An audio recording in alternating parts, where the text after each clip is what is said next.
Friends, ఈరోజు మనం Jubilee bus station నుంచి భద్రాచలం వెళ్ళే టీఎస్ఆర్టీసీ బస్సెస్ ఇన్ఫర్మేషన్ తెలుసుకుందాం. జూబ్లీ బస్ స్టేషన్ నుంచి భద్రాచలం వెళ్ళటానికి ఉదయం 9:30కు సూపర్ లగ్జరీ బస్ ఉన్నది. ఈ బస్ జూబ్లీ బస్ స్టేషన్లో ఉదయం 9:30కు బయలుదేరి భద్రాచలం వెళ్ళేసరికి సాయంత్రం 6:30 అవుతుంది. జూబ్లీ బస్ స్టేషన్ నుంచి భద్రాచలం వెళ్ళటానికి రాత్రి 7:30కు మరి ఒక సూపర్ లగ్జరీ బస్ ఉన్నది. ఈ బస్ జూబ్లీ బస్ స్టేషన్లో రాత్రి 7:30కు బయలుదేరి భద్రాచలం వెళ్ళేసరికి ఉదయం 5 అవుతుంది. జూబ్లీ బస్ స్టేషన్ నుంచి భద్రాచలం వెళ్ళటానికి టోటల్ జర్నీ 9:30 గంటల సమయం పడుతుంది.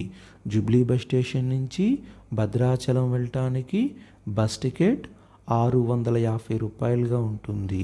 జూబ్లీ బస్ స్టేషన్ నుంచి భద్రాచలం వెళ్ళే బస్సులు హైదరాబాద్ ఎంజీబీఎస్, నార్కెట్పల్లి, సూర్యాపేట, ఖమ్మం, తల్లాడ, కొత్తగూడెం, పాల్వంచ మీదుగా భద్రాచలం వెళ్తాయి.